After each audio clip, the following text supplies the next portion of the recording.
Hello and welcome to another edition, episode 23 of Two Irish Guys Discussing Software. I'm Tomás. I'm Brendan. Yeah, welcome. We are here again. It is a fine sunny day here in Dublin, Ireland, because that's where Two Irish Guys hang out. This is our podcast. For those of you coming for the first time, we talk about lots and lots of things to do with the mega vendors, the big tech legacy players. We talk about their tactics, the things they're up to. We give a few hints and tips to people about what they should do. We've got a bit of gossip, as much as we can find in these companies and the individuals who run the company. We'll have a few bits of news, I'm sure, a bit of financial news when it comes out, and Brendan's very good at that stuff. But we'll also have some really interesting guests, and we're delighted today, later on, to be joined by Eric Chiu. Eric is the leader of and managing director of HW Fisher's IT asset consulting practice at FisherITS. He is somebody that I've known for a number of years. One of the first guys I met in this industry back probably the bones of nearly 10 years ago now at this stage. And his goal in life is to level the playing field between the tech vendors and the customers. And I thought that was a very interesting thing to talk about, given today is about the decline of the mega vendors. And the decline of the mega vendors, in my view, when you see it visually in my mind, is that there's a rebalancing and a re-leveling, which I think we will get to at some point. Sounds like we have a lot in common with Eric. Loads in common, and we're going to have a great chat. And I know Eric for a good while. We're going to catch up on a few things. Before we do that, how have you been? Not too bad. All right, considering, yeah. I mean, I think the longer evenings, makes you feel a bit better. And we had St. Patrick's Day recently. Yeah, we did. How was yours? Well, it started off really well. I'd taken the next following day off. I was going to watch the horse racing from Cheltenham on the television with my daughter. She has a horse. I brought her up to the horse and she fell very badly actually off the horse. We were quite worried about her. She was taken in an ambulance to the hospital. Thank God that she didn't need an operation.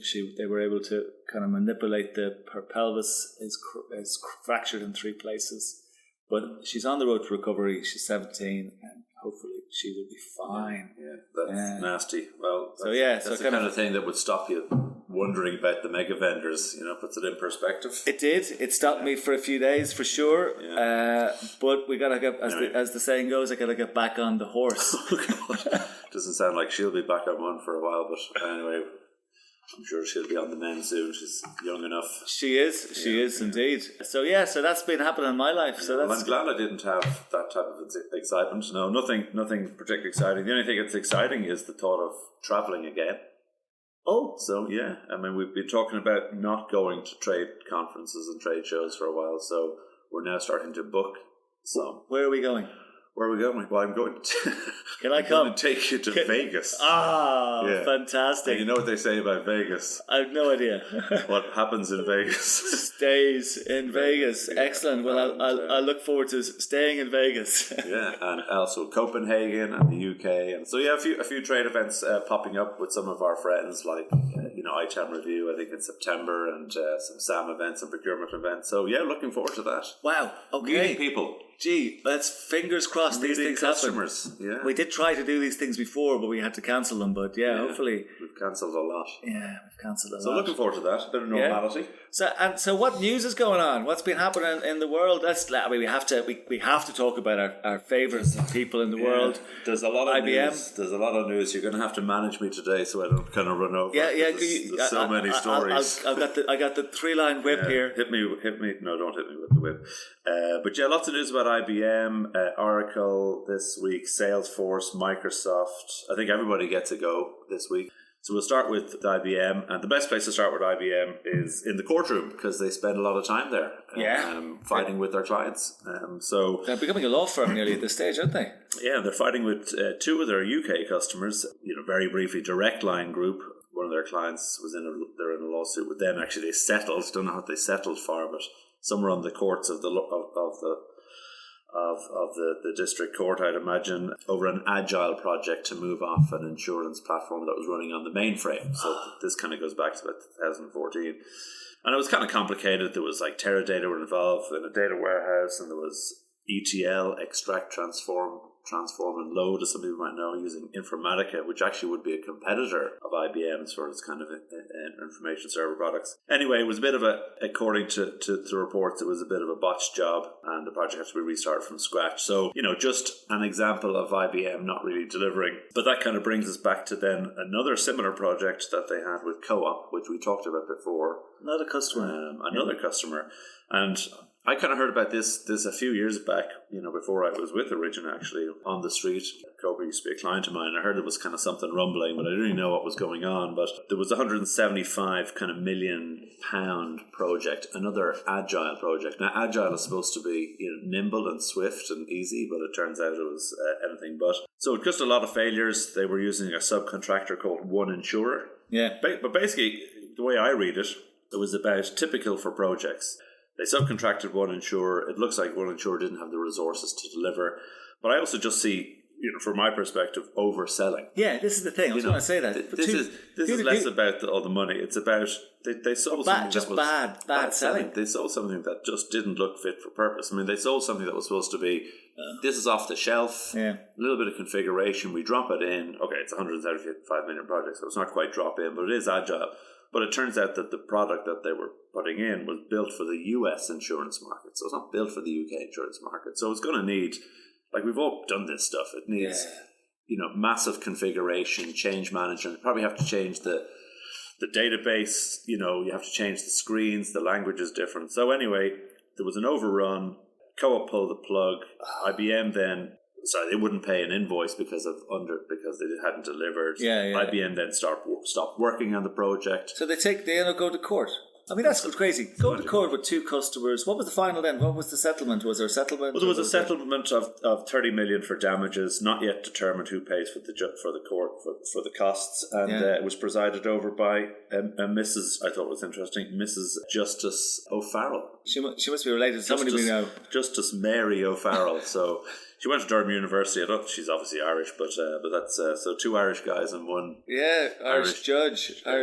Yeah. I mean, it's amazing though. I mean, you look at IBM and they're doing all this stuff where they're taking their customers, go to court with the customer. Those things happen. I understand all that. Things happen. You can't avoid the courts. There seems to be a lot of it. Their employees, we've talked about this before, various different scenarios with their employees. But I saw recently, I love this one, is in the Wall Street Journal. They had this the best innovators of US companies in the world, actually, in the Wall Street Journal, and IBM came in at number 2 after Amazon and ahead of Microsoft. Right. I mean, okay. I just surprising. I mean, for innovation, where is if it was the company breakup index? Where did these lists come? Where did these lists come from? I actually saw another one. It's a classic one. There was a company called Drucker, the Drucker Institute, and just before I forgot to say this to you before. Just before Christmas, they had the best run companies of America. Given all the stuff we talk about, IBM is number 3. Jeez. Wow, that's surprising. I mean, I don't know. Maybe we just haven't a clue. Yeah. Maybe we just don't. Maybe we did. These guys, whoever puts these lists together. We should put our list together. This is what we'll do. We'll put our list together. We're not quite the Wall Street Journal yet. I know, but we'll submit it online, the petition. Well, speaking about innovation then, because, they're the most innovative, or the second or third most innovative company.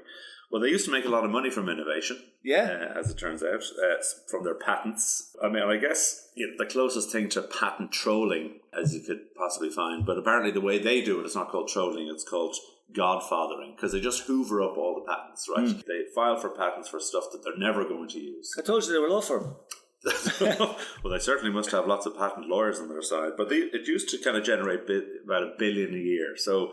like since 1996, it's generated a billion. Since 1996, they've generated $27 billion just from patents for products that they're not even going to sell, for license agreements related to the patents. And companies come along and say, "We want to do this, but you own the patent." So they pay them. So they pay them a fee. But what's happened recently is companies are pushing back.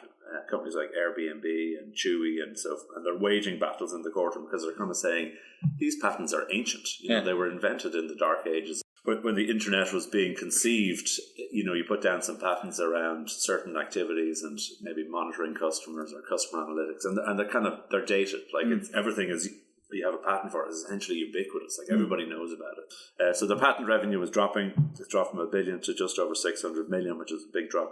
So it looks like this, innovation Yeah. I don't know if it's the right result, but anyway, their IP revenue was down. It obviously was a big revenue boost for them, but it's on the decline. So what is it now? just 626 million. Sorry, 626 million. From a billion. Because you remember your man Jim Chanos, that famous short seller, we saw a video, he did an interview there before Christmas, and he was talking about IBM being the ultimate value trap. And he was looking through their earnings, and that's what these guys do. I mean, he's famous and doing this. He's tearing their income statements apart, and he talks about IBM's economic earnings. Okay, so he says IBM's economic. They're about $10 per share is their announced earnings on average at the moment, and it's come down from kind of $12 or $13 per share, and it's been on decline. But actually, what he does is he looks at actually what's their real earnings, what he calls economic earnings, which is looking at the operating income, those proper royalties they get from patents and intellectual property rights, and less interest for all the money. I mean, I'll look at the money they borrowed for the Red Hat acquisition. Yeah, sure. They're actually down at $6 per share. The rest of the money is made up of, apparently, tax credits and other one-off items. Right. So their actually real earnings are 40% below what their published earnings are. Yeah. So now, if you're telling me then that their actual one of those income lines is dropping by 35%, whatever that, 38%, 37%, that's from $1 billion to 626 million. That's a huge impact. Yeah, and that'll be pure profit. They're going to need some good leadership. Yeah, they're going to need some good leadership at the company, and they're to stay on that innovation index and get themselves out of that. And they're going to need some. Have they got what? Well, speaking of leadership, so we know we've all talked about Nuco. You can listen to some of the previous podcasts to hear what we have to say about that. So it looks like Nuco is hiring. So I don't know if you got your CV in there, but anyway, it's hired some kind of incumbent players, such as Ellie Keenan. Would I be eligible? Well, unless you've got kind of a lifetime of working as a GM for IBM North America, I think it's all about the veterans. Yeah, you'd have to have sacrificed about 25 years of your life in as a chief marketing officer or demand generator to get the job. But no, two insiders, Ellie Keenan and Maria Bartolo, who's going to be there. I know, but you need to keep it in the inside because fresh blood just does no good for a company. Don't be bringing outside ideas into this room. So they're keeping it in house. So they're hiring their senior team, but they've yet to name the company. Yeah.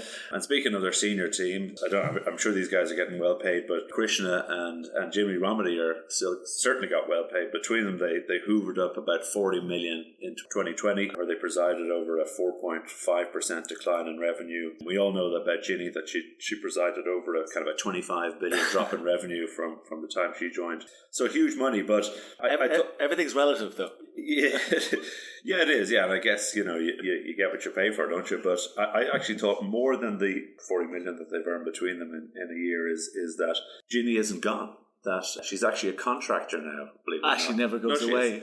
She's a contractor. I think she set up her own little company, and she probably pays the money into that company. But she gets paid a daily rate. Oh, yeah. What is the daily rate for Ginny Romedy of this world? 20,000 a day. 20,000 a day. Now it's not for a full day. It's not for a full day. No. Okay, what was it? She has to work more than 4 hours a day. And if she does work for more than 4 hours a day and she clocks in and clocks out, she gets paid 20 grand a day. If she doesn't work 4 hours a day, she only gets paid 10 grand. So that's a nice gig, isn't it? God, could you do 2 4-hour days? Yeah. So one day. So that would sort out a few. You'd probably be able to build your Shomer in the back of your house with your 20 grand a day. Oh, listen, I don't think we've ever had so many IBM stories in one sitting. We're going to fall over. They are the gift that keeps on giving. But, no doubt about it. But, I mean, who else have we got? We got to go to Oracle. Let's tell us. They had their results, didn't they? Yeah, Larry's been up and at it again. So yeah, they had some results. They finished their financial year at the end of May, so they just announced their Q3. So they were up, a little bit, up to 10 million, which is a 3% year on year for Q3 FY21. Mm-hmm. Like, not staggering growth. If you think of the growth that some of the new vendors, the likes of the Zoom and Slack and these companies are generating, where their growth is hundreds of % year on year and quarter.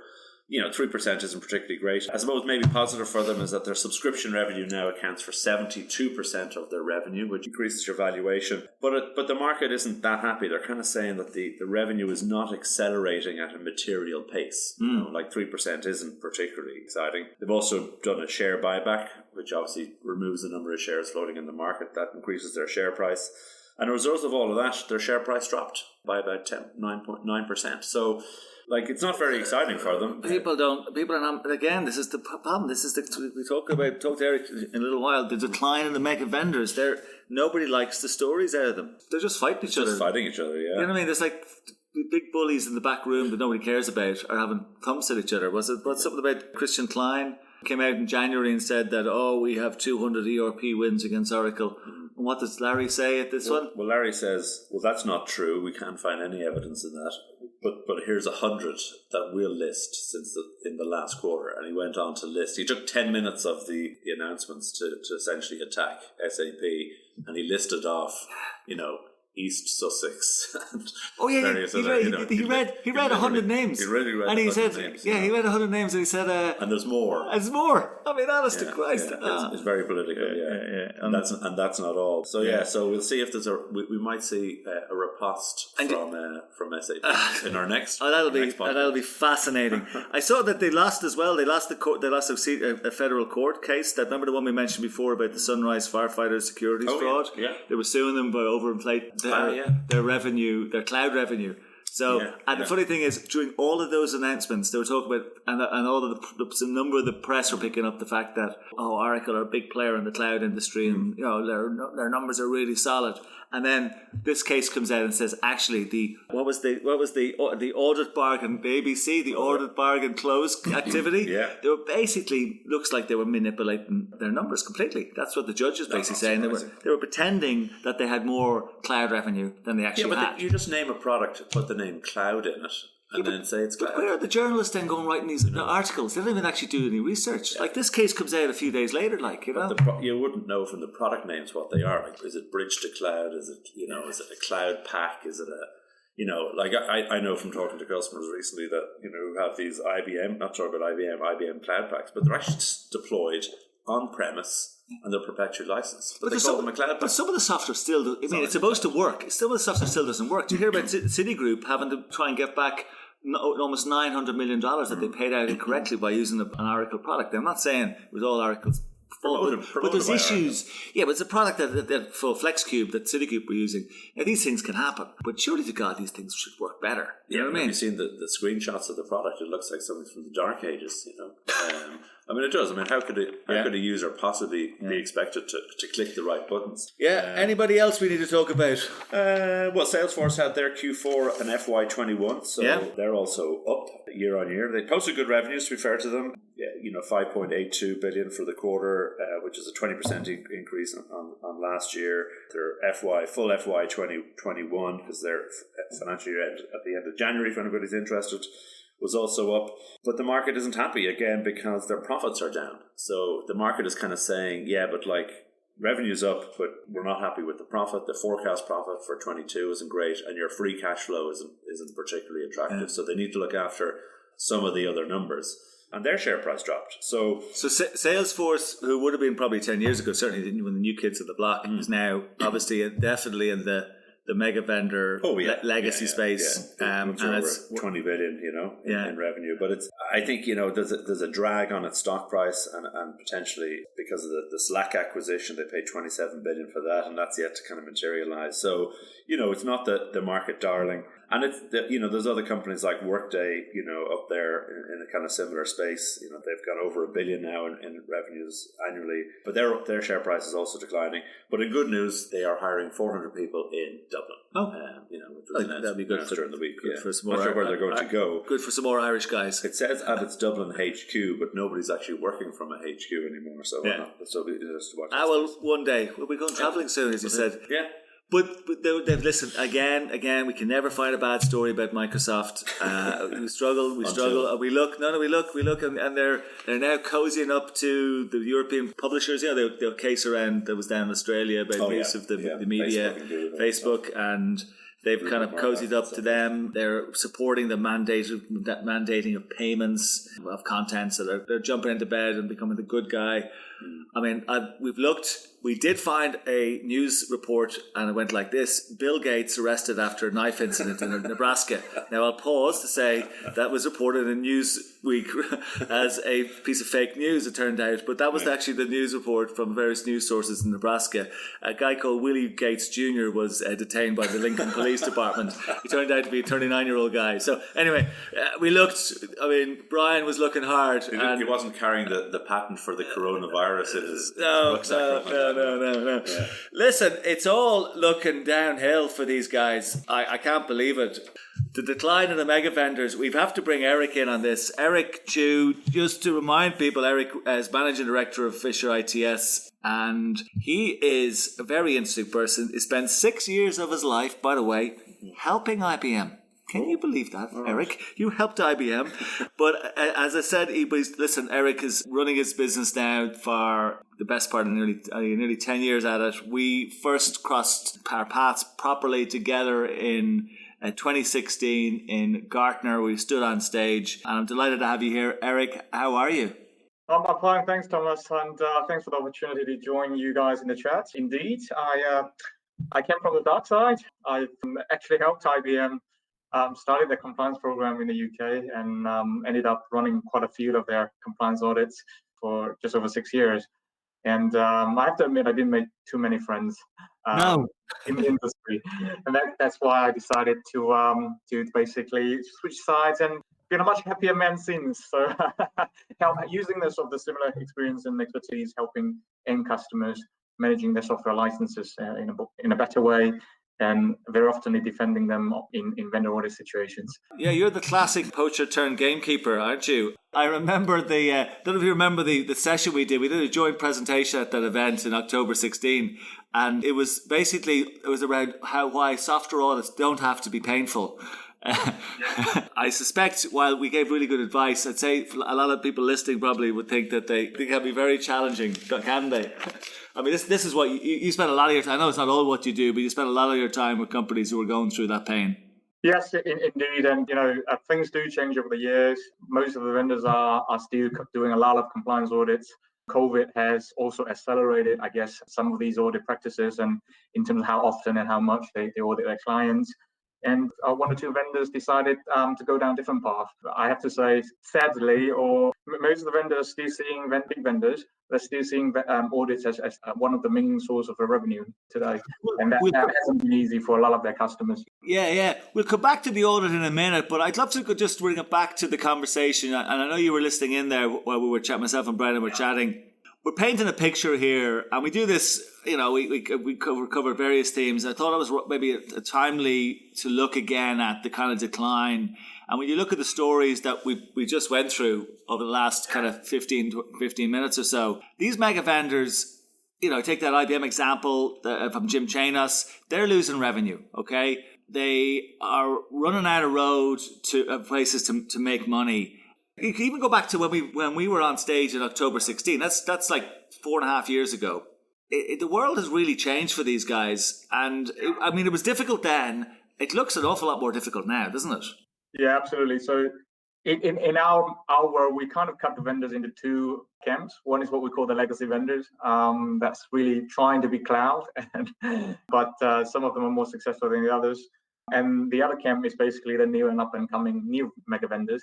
So you're absolutely right. I completely agree. I think quite a lot of those in the legacy camp, in our world, the SAPs and Oracles and IBMs in this world, they are trying to convert themselves into cloud. Not been great. You talked about the numbers and potentially some of the the manipulation of those numbers, and absolutely that has been a challenging transition for them. But even for the new mega vendors like Salesforce and Google and Amazon, if you try and negotiate with Salesforce on a big enterprise agreement, sometimes you feel like you're negotiating with an IBM 10 years ago. So again, It's sort of people come and go. But I think it comes down to software is a very monopolistic business, isn't it? So if you do something really well, everybody will use you. And then you become a monopoly in that space, and that gives you just a lot of power. So whether it's the legacy vendors, the new and up and the coming ones, as long as they secure that monopolistic position, it's going to be a tough one for the end users to basically balance that out, the power out. So it actually then impacts their behavior, doesn't it? Just because of the nature of the market, they can't help themselves. They start out life, and I'm sure Larry Ellison started out life as a visionary, and he wanted to help customers and help them do better things with their data. And then he realized actually they needed him so almost more than he needed them. And it just changes the behavior, doesn't it? They end up operating completely differently. And I think also that the bigger the organization grows, the harder it is to control, especially kind of potentially, the top management, the founder even have a very clear vision on what they want to achieve. But then when the organization keep growing and growing, then that it's finding its way down, translating down, especially to the sales force. Enterprise software sales is always an interesting area where everybody just want to get foot in the door and then just keep growing their account bigger and bigger. So that's whether the client actually need it or not. That's a separate story. So I actually heard this is obviously rumors. There's nothing to back it up. So even for Google, we thought that it is one of the most innovative companies in the world. But I've talked to a couple ex-Googlers. In many ways, their software business are more and more becoming like a traditional software businesses, and they're seeing they're really focusing on the numbers, on the revenues, on the growth, etc. And of course, they're still innovating, but you can see that trend coming. The long story short, I keep hearing one story. It says Google is no longer a startup. It's obvious, but we all thought Google is the disruptor, but they are now the new IBM, pretty much. Yeah. Wow. Okay. Yeah, but we see it all the time. Like every time you read the results from, the quarterly results, it's all about the shareholders and nothing about the customers. That's what I see. I don't hear customer success stories. I hear share buybacks. You hear about dividend payments. You don't hear anything about the customers. Or if you do, you hear it's done in a way that actually they're like pawns. Like the way Larry Ellison was throwing out 100 names, or the 200 people that you don't. If you're one of those companies, you'd go, well, is that really helpful to them? It is bizarre. I mean, is there any hope for us? Can you give us any hope here, Eric? Are we stuck with the big bullies will eventually become old and fall away and die, but then the next bully will come in and he'll beat us up then anyway, and take on he'll hire a few of the people that will help the big bully the first time round. I mean, is there any way out of this? I think big tech, as you all know, it's becoming a problem. There isn't an easy answer to this. If we look at the last generation of big techs, like the Microsofts, Oracles, and IBMs, they are still controllable. They're not dominating everything in your life. Yeah. But nowadays, if you look at the Amazons and the Googles, etc., they're not just enterprise big techs. They are everyday big tech as well. So as you probably read the news, various governments are really concerned, from data privacy to monopolistic behaviors. But I don't think anybody has got that figured out yet. So that's why, kind of from my point of view, I think given the very limited things I can do and help contribute to the situation, is to basically ensure some kind of transparency. It's all about transparency, knowing what the vendors are doing. And by the end of the day, you may not, as a customer, you may not have too many choices. You're probably looking at, I need a database. It's either Oracle or Microsoft SQL or IBM. So 3 choices is not a lot. At least from what I can do or my team can do is to provide the level of transparency. So at least within the limited choice, people can make informed decisions. Probably none of those decisions have really worked out perfect for them, but hey, at least they make the compromise with every information available. So in the long term, how this can get resolved, I think that problem is, it's way beyond my pay grade, to put it that way. Yeah, but I do think there are examples out there where people are starting to wake up and smell the coffee a little bit. If you think about the stuff that we've talked about before, and you're aware I'm involved in a number of activities with Free ICT here in Europe, lobbying and presenting options to legislators. And you look at what happened recently in France, they've brought out a repairability index, which is something that's also been talked about at the European Union level and also in the US as well. So where people can have stuff repaired, so give them back a little bit of control. Even this week, it's not quite in the area of enterprise software, obviously, but it does give us some parallels where you've got the Reporters Without Borders. They are suing Facebook over a lack of protection for journalists and fake news. So there's a pushback by legislators. There's a pushback by groupings that are saying, listen, we need to get back some control. I mean, you in the UK hear this all the time, talk about take back control. That was a powerful message in that campaign, but it actually is a generally powerful message anyway, because that's we want a bit more control. We don't like, as individuals or as businesses, to be beholding. And we see it in our business every day of the week. And I know we're here to talk about our business, but it's exactly one of the main reasons is empowerment. People just want to be they want and need to be empowered, you know? Don't get me wrong, we're still very much in the fight. We're fighting the fight every day. We're doing something similar. You probably heard about this before in ITAM Forum. So this is the first time we're actually inviting and trying to put all the end user organizations together, and then basically collectively present their voice back to the software industry in terms of how, you know, software licensing should work going forward. And we're making progress in the area as well. But don't get me wrong, we're very much in the fight, but it's going to be a hard fight and a big fight. But hey, that's you know what we enjoy doing, and hopefully we can make the software market pay that. Yeah, and you're an industry trustee for that, so yeah, that's very, very, very good role to do.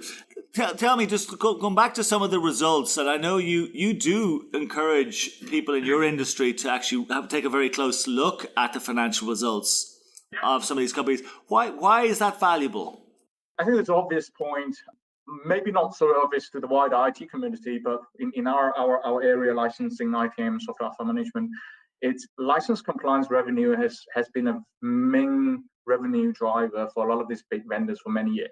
The rumor goes around, it depends on the vendor, they would never put this in their financial statements. Anywhere between 20% to 80% of their software revenue can be easily generated from compliance. Did you say, sorry, 20% to 80%? 80% of their software revenue. So if you look at some of these big vendors, legacy vendors, that isn't doing a lot of innovation, actually the most of their revenue is coming from compliance. I won't get myself in trouble with naming names, but if you look at who's suing their customers the most, and just Google audit legal lawsuits, and consistently you will see those names come up.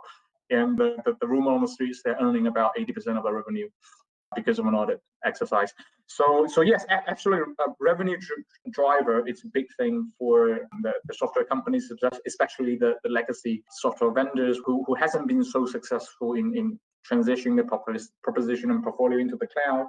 And there's another interesting thing here, not many people know. It's a little bit of accounting concept, but if you bear with me. So it's easy to understand. If you audit someone, you basically increase your revenue rate, so you sell more, and your books are going to look better by the end of the year. But the beauty of this is when you're recognizing compliance revenue, there's no cost of sales associated to it, because you're asking people to pay for what they should have paid 2 years ago or 3 years ago, in principle anyway. So all that money you get from audit goes straight into the profit. So that will look the book even better. So that's why audit is so addictive for a lot of the big vendors, because it doesn't just help them increase the revenue, but massively help them increase the profit margin as well, because the cost of sale wouldn't be considered for the compliance revenue. Wow. So yeah, that's it's tough, but that's why they're still doing it. Everybody knows the customer's not going to like you anymore if you audit them, but you know the numbers, and they got to do what they got to do. Because we've seen, we have a thing where we talk for some news from the street we get, and it was a couple of episodes ago. One of the pieces of information we saw directly from a customer that we know, they had $130 million non-compliance figure thrown at them during an audit interaction. Now they were using one of the mainline auditors. It was one of these mega vendors. It was $130 million thrown at them. It ended up being zero. They ended up being incorrect. Now, the ins and outs of that we'll stick that for today, but how common is that? Yeah, first of all, I think your number broke my record, so I've seen 110, so yours is slightly higher now, so it's good to hear. But I'll be quoting your numbers going forward. Yeah, we've seen this quite a lot as well across the world, US, in Europe, and in Canada, and Australia even. These kind of over $100 million claims, and especially with IBM, some of the numbers can be quite big. But one thing I've noticed is it's increasingly they're a little bit concerned about sending this out in writing, because they know they won't be able to stick to it, and they don't want people like us to start quoting them because they're putting things down in writing. So one of the interesting things I've seen is a lot of them, the compliance managers start to call their customers up in a settlement position and say, look, it looks like 100 million here, but if you are interested for a negotiation, I'll cut it in half, and then we can negotiate from there. Yeah, just to go back to the point, yeah, these numbers are very common, but the vendors are not really serious about this. They know they're not going to claim 130 million. It's just there kind of as a psychological thing, as a negotiation tactic to set the starting position for them. Nobody's actually expecting to collect that revenue. And I think a little bit, if we think about a little bit deeper than this, is also where the number comes from, right? So this is an important concept. I think some of the, I would say, more innocent customers will say that non-compliance means actually I'm using more licenses than I bought, right? But in 99% of the cases, especially with big vendors like IBM, that's not the case. You're not non-compliant because you have overused what you bought. It's because you forgot to read, or you missed a little term somewhere in the contract to say that you're forbidden to use the software in a certain way, in a certain configuration, and your technical people accidentally tick a box in the system, right? So that's kind of what happens, and that's why when they may be able to claim 130 million on some kind of a very weak contractual wording, but in reality, everybody knows they're not actually, needing that 130 million worth of software, and that's why, it is a possibility that you can negotiate away. Now, I'm reasonably suspicious that whether your client has actually negotiated the whole thing away without paying anything. They probably offer something IBM in return, maybe, I don't know, buy some new products and pay them a little thing. Is this like throwing them with a bone to go away? It's a very not nice thing to say, but that's what we're seeing all the time. But it just feels like a shakedown. It's a bit like the patent stuff where, they're just threatening companies. I mean, the Groupon CEO a few years back essentially felt he was being shaken down by IBM for a license fee. He didn't think he needed to pay, legitimately for a patent that might have been there for 20 years sitting on the shelf and not being used. So it's just so dishonest, And what it means is it's highly disruptive as well, that the companies then have to go, oh my God, it's 100 million. I have to then go and get audit defense. I'm going to have to defend myself. It's stressful, I'm sure, on the clients. It's distracting from their core business. Yeah, it's just very unpleasant behavior, really. Absolutely. And what I'm going to say is not news. It was about 2-3 years ago. The Internal Revenue Services, the tax guy, the HMRC equivalent in the US, they were actually suing IBM after an audit. So they did actually pay, I can't remember the numbers now, multi-millions, big dollars on the back of an audit. IBM claimed that money. 6 months down the line, they realized they've been coined. They wanted money back. So they actually went back and sued IBM. So if anybody's just Google Internal Revenue Services IBM lawsuit. Oh yeah, we touched on that story. We spoke about that. Yeah. That was a staggering amount of money. That was a 275 million payout over 5 years or something crazy. Yeah.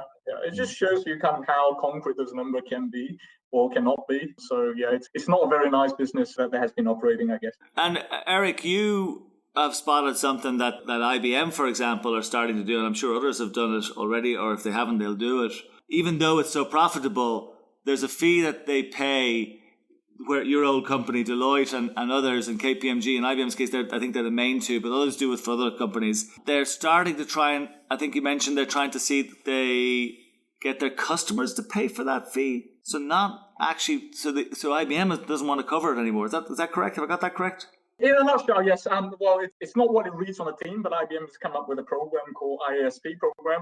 Basically, what that means that the part of the deal from IBM is going to offer is they're going to waive the audit clause in their contract. So they will never audit you, but you have to pay for someone to audit yourself and then generate quarterly reports for IBM. You can't just pay anybody to do the audits.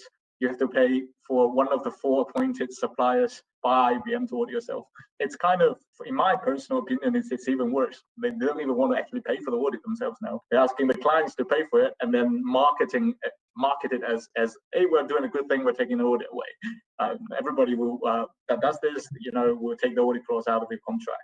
So you're not going to be audited, but you're actually being audited every day to avoid an audit down the line. That's what it sounds like. Typically it's every quarter, but yes, constantly audited all the time. Right. But you're also paying for the audit yourself. And then you have to declare the result every quarter to IBM. So IBM knows exactly what you use, what you don't use. Imagine how would that empower their sales team on a quarterly basis.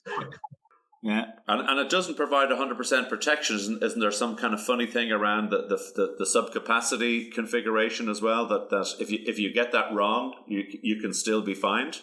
Absolutely. So in terms of, in the past, if you have a subcapacity problem, you still have time to fix it, and then it won't get materialized unless you get audited by IBM. Like, who knows, maybe every 3 years or whatever. And now, basically, if you have a subcap problem, that's now visible to IBM every quarter. So imagine that. Wow. So when is an audit not an audit? Wow. Okay. Well, we have the answer. Last question for you, Eric. I mean, if we were to meet again in 4.5 years' time on that stage in the Sofitel Hotel in Terminal 5 of Heathrow Airport, I'd love to be there now. even in an airport hotel. Well, there now if it was all open. Tell me, what do you think the landscape is going to look like? The mega vendor landscape. You know, there's been huge change in the last 4.5 years. What's it going to look like 4.5 years from now? Yeah, I think that's a very, very interesting question. I think COVID has definitely accelerated the sort of the digital transformation. It's a fancy word, but a lot of organizations are accelerating their money moving to cloud. So that really has upped the pressure for the legacy vendors in terms of what they want to do. So from what I can see, they will continue to audit. The scale of what they can audit will be shrinking every day. So there will be less audit, I'll say, in 5 years' time. Each audit will be a lot more aggressive because there's nothing to lose in 5 years' time. So that's kind of, it's a little bit pessimistic, but that's just my view, kind of working in this business and what I think. So as they sink, they will become more aggressive, and so for customers, what they need to think about is how did they protect themselves from that lash out and that reach out. Excellent, yeah, great advice, Eric. I think that would be an important message to give to everybody. Thank you, Eric. Your own business is going really well, I believe. Yes, I think it's we've grown quite a lot since we last met. It's I think, how do I put this, bad business for the industry that the vendors are actually auditing more in COVID, but they also obviously keep us busy. So yeah, can't complain kind of from a business point of view.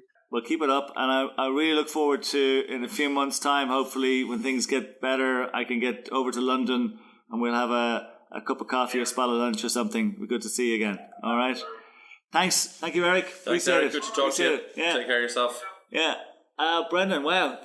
Interesting. Sounds good. Interesting, yeah. More so the stuff. Declining mega vendors are coming out more aggressive for these, Stay clear of the lash out, the sharp nails. Yeah, we'll have to arm everybody with a bit of body protection. It's getting more unpleasant. Yeah. But anyway, we'll move on. We'll fix it.